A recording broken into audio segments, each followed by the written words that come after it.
I reached down and I grabbed a hold of his nuts and I squeezed them. And it hurt, so he broke loose from the bondage. California has some of the most beautiful places in America. Beaches, redwood trails, quiet suburbs, endless freeways.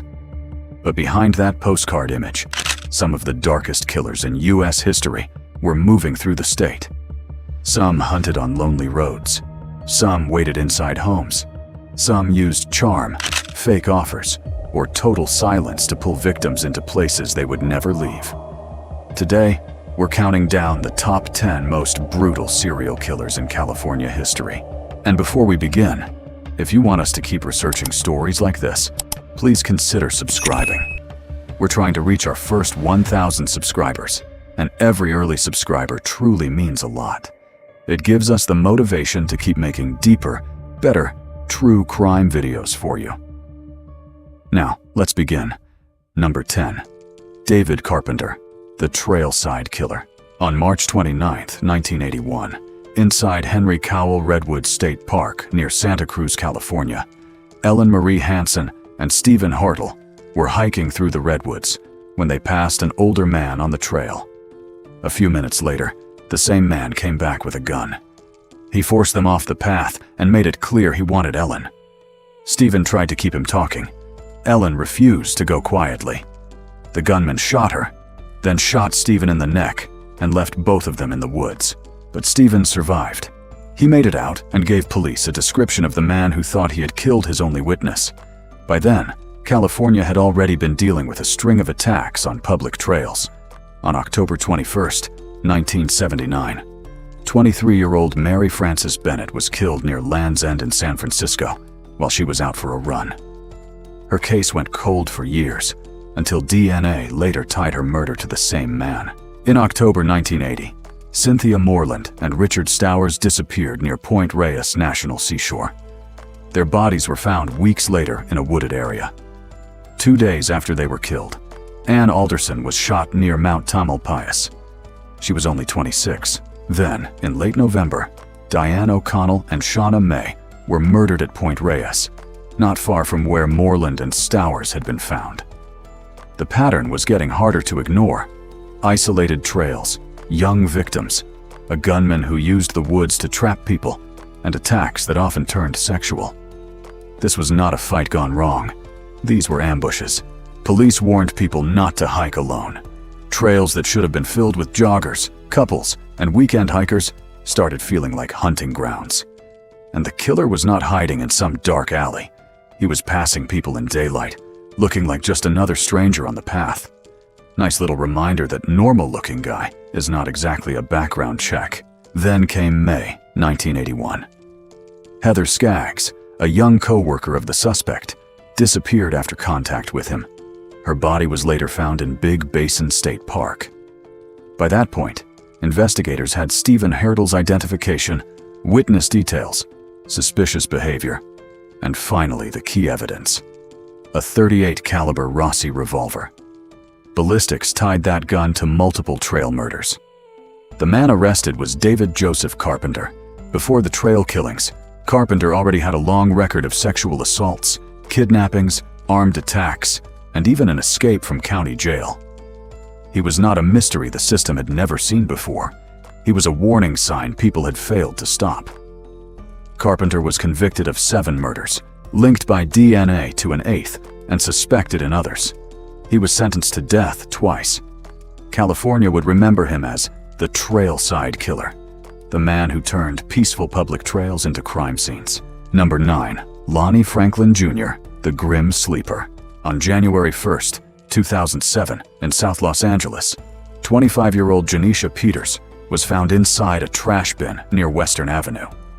Her body was wrapped in a plastic bag. She had been shot, strangled, and left in the garbage. The case looked like one more murder in a hard part of the city until detectives tested the bag. The DNA on it did not lead to one case. It led back to a line of women who had been turning up dead for more than 20 years. The first confirmed victim was Deborah Jackson. On August 10, 1985, she was found in an alley, shot 3 times in the chest, with her body hidden under a piece of carpet. 1 year later, Henrietta Wright was found in another alley. She had been shot twice in the chest, covered with a blanket and gagged.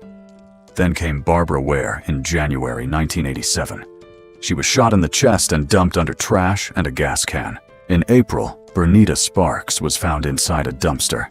In November, Mary Lowe was found behind bushes after being shot and beaten. By then, the pattern was hard to miss. Women were being taken, shot with a small caliber gun, and thrown away in alleys, dumpsters, or under junk. In January 1988, Lacrica Jefferson was found under a mattress, shot through the heart. A napkin had been placed over her face with the word AIDS written on it. That detail told detectives this was not just a killer trying to hide bodies. He was humiliating them after death. In September, 18-year-old Alicia Alexander was found under a foam mattress. She had been shot and strangled. 2 months later, Enietra Washington survived. A man picked her up in a car, shot her in the chest, took a picture of her, and pushed her out.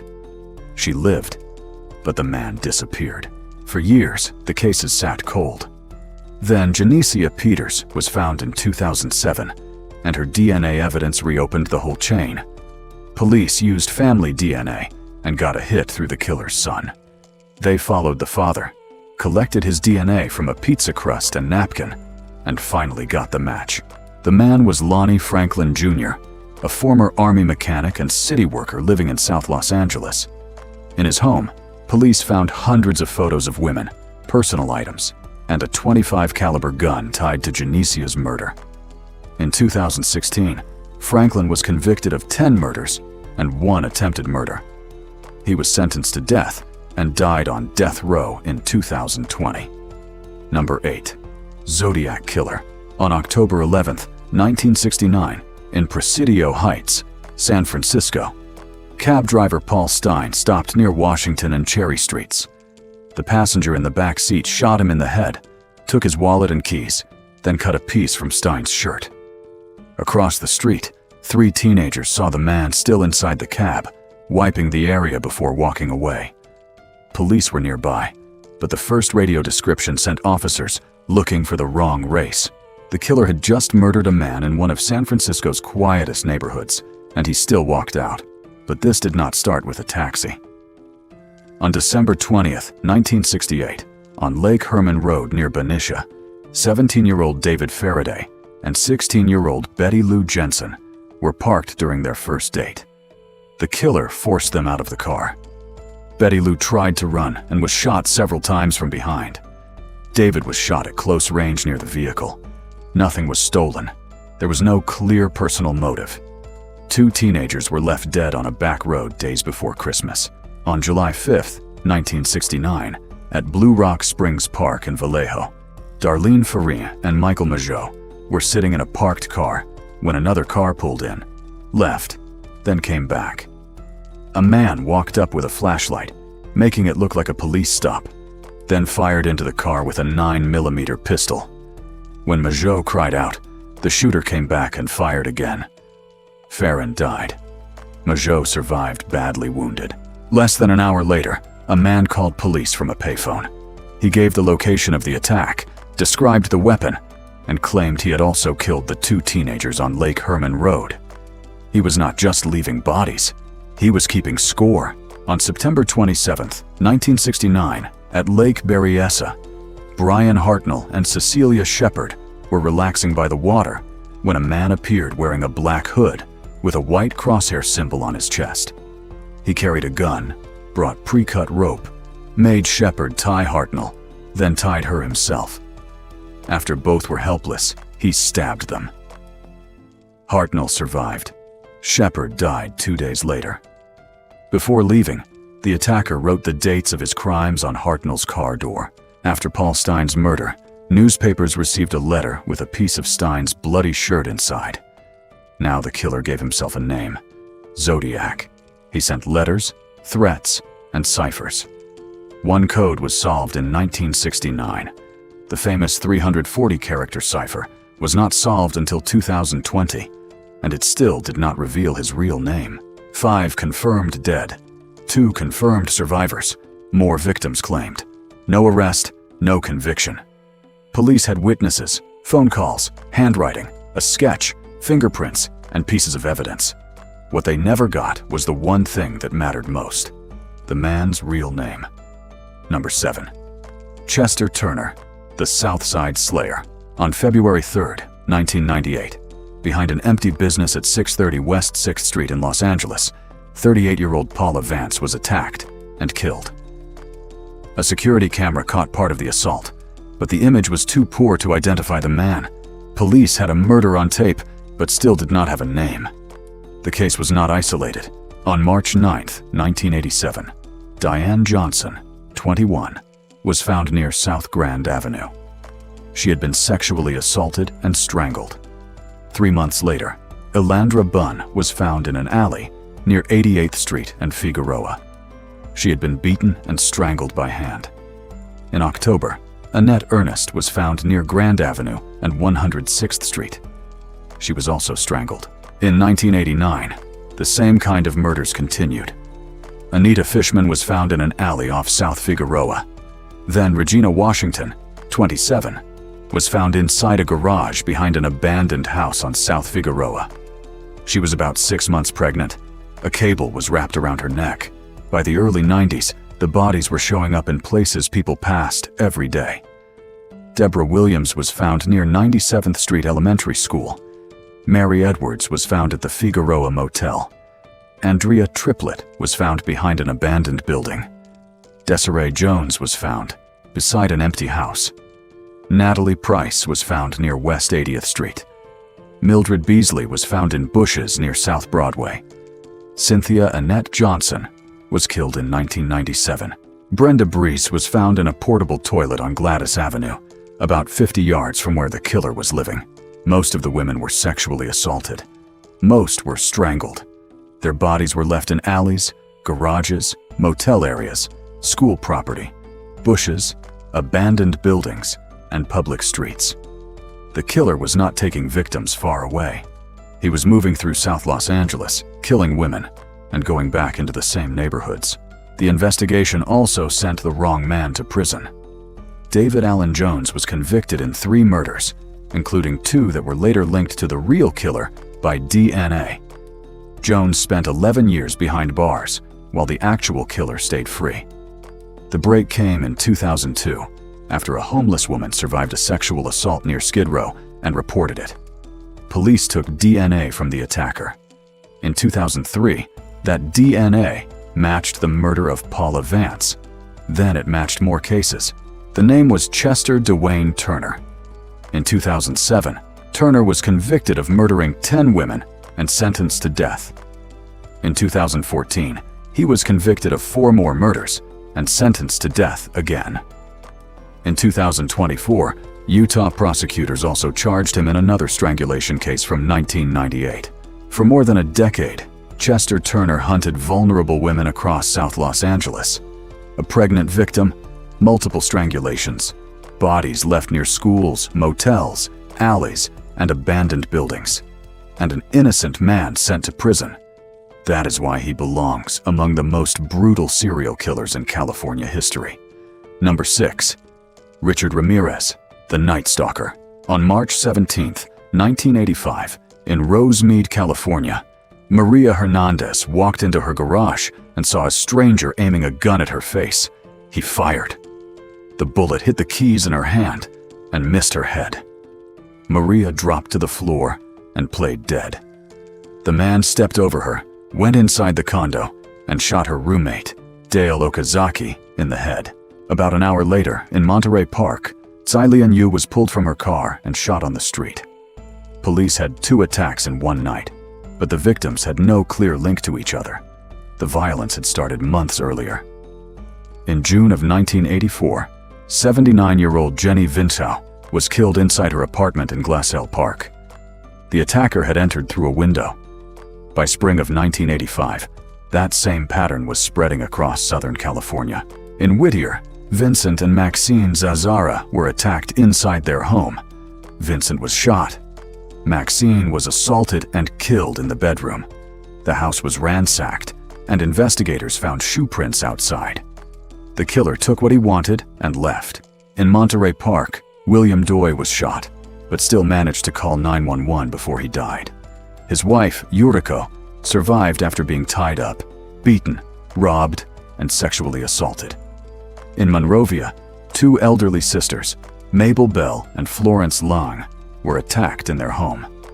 Bell was beaten so badly she died weeks later. A pentagram was left at the scene. By summer, people were changing how they lived. Windows were locked, lights stayed on, gun stores got busy. The attacker had no fixed target. He went after elderly women, young women, husbands, wives, Asian families, Latino families, white families. A weak window or unlocked door was enough. Police started connecting the cases through bullets, fingerprints, stolen property, survivor descriptions, and the same obvious shoe prints found at several scenes. Then came Mission Viejo. Bill Carnes survived being shot. Inez Erickson survived the assault. A teenage neighbor noticed the attacker's car, and that detail helped police find it. Inside, investigators lifted a fingerprint. On August 30th, 1985, police released the suspect's mugshot. The next day, people in East Los Angeles recognized him on the street. He ran, tried to steal cars, and was chased down by regular citizens before police arrived. Only after that did California have his name: Richard Ramirez, the Night Stalker. In 1989, Ramirez was convicted of 13 murders, 5 attempted murders, sexual assaults, burglaries, and other crimes. In jail and court, he kept using satanic symbols, shouted, "Hail Satan," and even drew symbols with blood. He died in prison in 2013 before California could execute him. Before we move on, if you're still watching, thank you.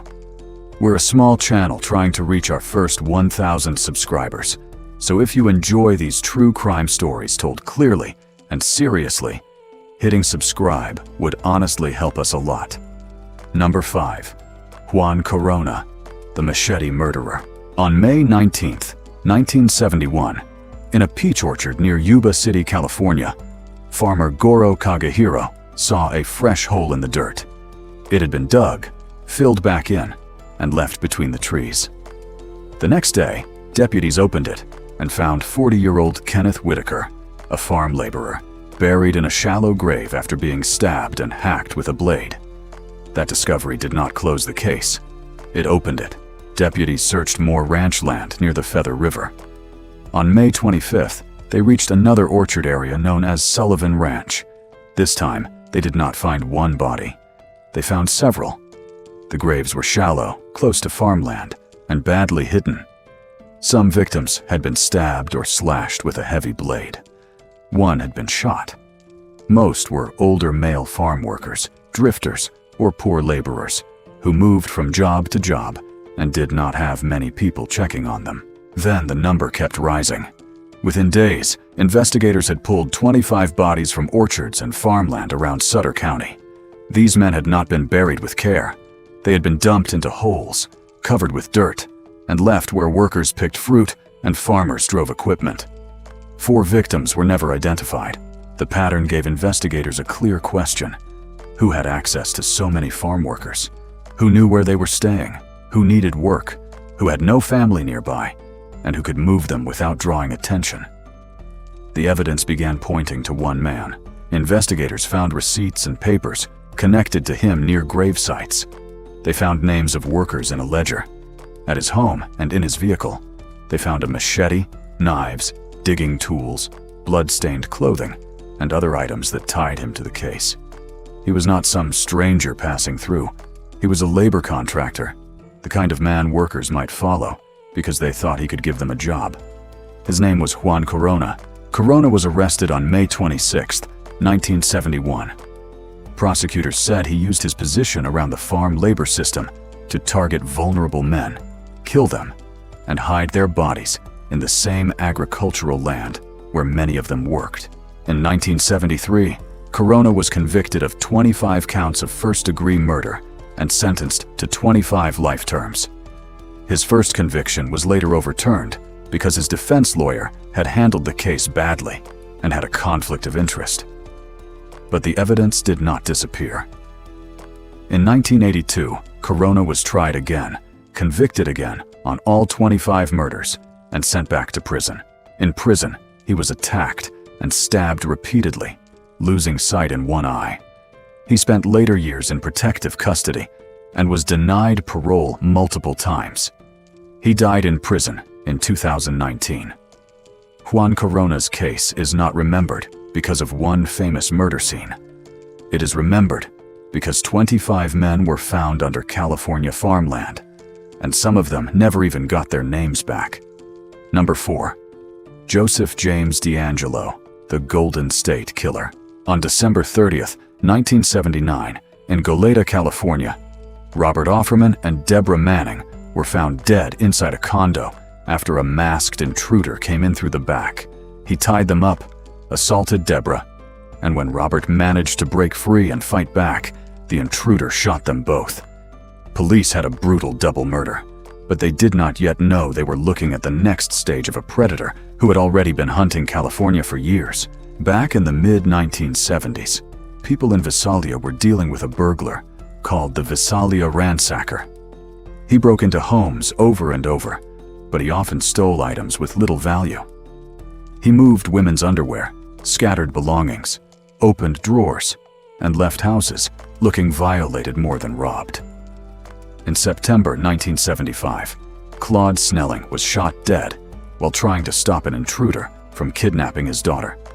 A few months later, a detective nearly caught the suspect, but the man fired at him and escaped. Then the attacks moved north to the Sacramento area. Starting in June 1976, police began tracking a new name, the East Area Rapist. He stalked victims before entering their homes. He learned routines. He opened windows ahead of time, cut phone lines, brought bindings, wore a mask, and used a flashlight, a gun, and a calm voice to keep people under control. At first, he attacked women who were alone. Then he became bolder and targeted couples. He tied up the man, stacked dishes on his back, and warned him that if the dishes fell, both people would die. Then he assaulted the woman in another room. That was his pattern. Preparation, control, humiliation, then violence. In February 1978, Brian and Katie Maggiore were shot dead in Rancho Cordova, likely after crossing paths with him while he was prowling. By late 1979, he had shifted south. Robert Offerman and Deborah Manning were murdered in Goleta. Lyman and Charlene Smith were tied up and killed inside their Ventura home. Keith and Patrice Harrington, newlyweds in Dana Point, were murdered in their own house. Manuela Vithun was killed in Irvine while her husband was in the hospital. Cherry Domingo and Greg Sanchez were murdered in Goleta after Sanchez fought back. In May 1986, 18-year-old Janelle Cruz was killed in Irvine while her family was away. For decades, police had pieces of the same monster: a burglar, a rapist, a Night Stalker, and a killer. DNA later proved it was one man behind 13 murders, nearly 50 rapes, and more than 120 burglaries. In April 2018, investigators used genetic genealogy and matched crime scene DNA to DNA taken from trash outside a home in Citrus Heights. The match led to a 72-year-old retired police officer named Joseph James DeAngelo Jr. That was the Golden State Killer. In 2020, DeAngelo pleaded guilty to 13 murders and admitted responsibility for dozens of attacks. He was sentenced to life without parole. After more than 40 years, California learned the man it had been hunting was not hiding in the woods or living off the grid. He was a retired cop living in the suburbs. Number 3. Randy Kraft, the Scorecard Killer. On May 14, 1983, just after 1 in the morning, 2 California Highway Patrol officers stopped a Toyota Celica on Interstate 5 in Orange County. The car was drifting between lanes. At first, it looked like a drunk driving stop. The driver was calm. He said the young man in the passenger seat was asleep. The man was not asleep. He was Terry Lee Gambrell, a 25-year-old Marine. He had marks on his wrists and neck. Later tests found alcohol and lorazepam in his system. That stop would lead police back through more than 10 years of bodies left near California roads. The pattern had started long before that night. In December 1972, Marine Edward Daniel Moore was found near the 405 and 605 freeways. He had been strangled. In March 1975, Keith Crotwell was last seen inside a car after drinking with a man in Long Beach. Weeks later, his skull was found. That same New Year's season, Mark Hall left a party in San Juan Capistrano. His body was later found near Silverado Canyon, with signs of a long, violent attack. By 1978, the cases were piling up. Scott Hughes, Richard Keith, Keith Klingbeil, and Michael Inderbyten were all young men. Several had been drinking or hitchhiking. Several had sedatives in their bodies. Many showed signs of restraint. Most were dumped near freeways, ramps, or empty roads, as if the killer used Southern California's highway system to erase people. The victims were often Marines, hitchhikers, or men leaving bars without a safe ride home. The method was practical and cruel. Offer a ride, give alcohol, add sedatives, wait until the victim could not fight back, then tie, assault, strangle, and dump the body somewhere public enough to be found, but late enough to make witnesses useless. Then came the traffic stop in 1983. When police searched the car and later the driver's home, they found victim property, photographs, drugs, and a coded list with 61 entries. Some lines read like labels: Marine Carson, Jail Out, New Year's Eve, and 2-in-1 Beach. The driver's name was Randy Stephen Kraft.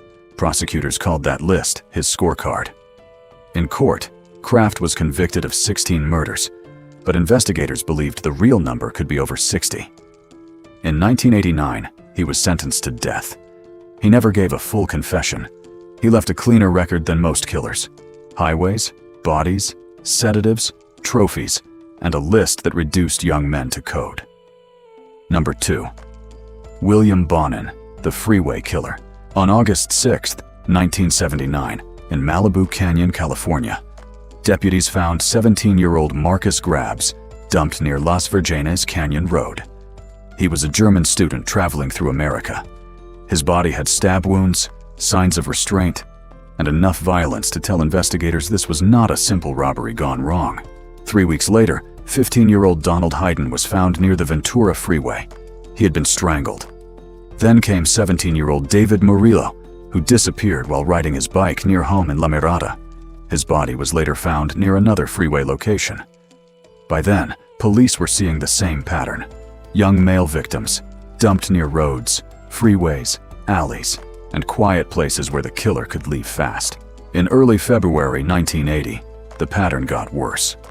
15-year-old Charles Miranda was picked up in Hollywood. That same day, 12-year-old James McCobb was taken from Huntington Beach. Both were killed. 2 boys in one day. Whoever was driving that van was not losing control. He was repeating a method. More bodies followed across Los Angeles and Orange County. Ronald Gatlin, Harry Todd Turner, Stephen Wood, Darren Lee Kendrick, Stephen Wells, Dennis Fox, Russell Ruh, Glenn Barker, and Lawrence Sharp. Many were teenagers. Several had been tied with rope or cord. Many were beaten and strangled. Some were left near gas stations, canyons, and freeway exits, as if the killer treated Southern California like his own dumping route. Police eventually focused on a van moving through Hollywood. On June 11, 1980, officers watched it on Santa Monica Boulevard. A 15-year-old boy named Harold T. got inside. The van stopped in a vacant lot. Officers moved in and caught the driver attacking him. Inside the van, they found white nylon cord and 3 knives. That driver was William George Bonin, later known as the Freeway Killer, and this was not his first warning sign. In the late 1960s, Bonin had already been convicted for attacks on young males. He was sent to Atascadero State Hospital, then prison. After being released, he attacked a 14-year-old boy in 1975 and went back to prison. By 1978, he was out again. The system had already seen what he was. Then it let him back onto the street. Bonin also had help from men including Vernon Butts, Gregory Miley, James Monroe, and William Pugh. That made the case even worse. This was not only one predator in a van, but a small circle of men helping him hunt, assault, kill, and dump victims. Bonin was convicted of 14 murders across Los Angeles and Orange County, sentenced to death twice, and later confessed to 21 killings. On February 23, 1996, he was executed at San Quentin. By then, California had already paid the real price: 14 confirmed victims, most of them young, and a freeway trail families could never erase. Number 1. Leonard Lake and Charles Ng, Wilseyville serial killings. In April 1985, near Wilseyville, California, a young couple, their baby son, and a friend disappeared from the same rural area. Lonnie Bond was gone.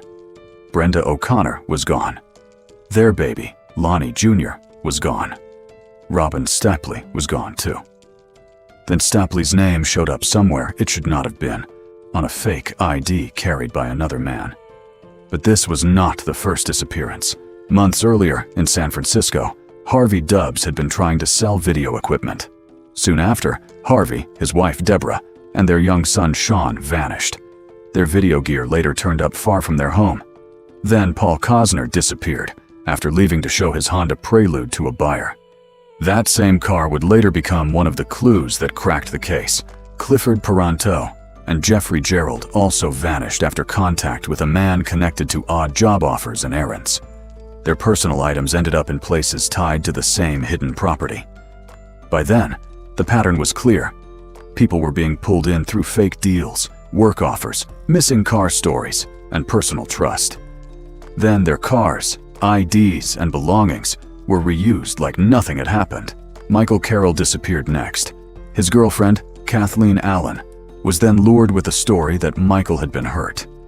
She left to find him and never came home. Investigators later found video showing women being held, threatened, and forced to speak inside a hidden room. This was not just murder. It was control before death. The case finally broke on June 2, 1985, at South City Lumber in South San Francisco. A man was caught stealing a bench vise, a dumb, cheap theft. He ran. Another man came back to deal with police. Officers checked him and found the fake ID under Robin Stapley's name, along with a silenced pistol. That man was Leonard Lake. The thief who ran was Charles Unaban Uwan. Police traced the evidence to Lake's remote property near Wilseyville. There, they found a bunker with a small cell that could only be opened from the outside. Inside and around the property were restraints, weapons, stolen IDs, video equipment, burned bone fragments, teeth, and belongings from people who had vanished. Lake never faced a jury. After his arrest, he swallowed cyanide and died in custody. Ng fled to Canada, was arrested after another theft, fought extradition for years, and was finally brought back to California. In 1999, Charles Ng was convicted of 11 murders and sentenced to death. And decades later, investigators were still identifying remains from that property. Some families did not even get a confirmed name until almost 40 years after their loved ones disappeared.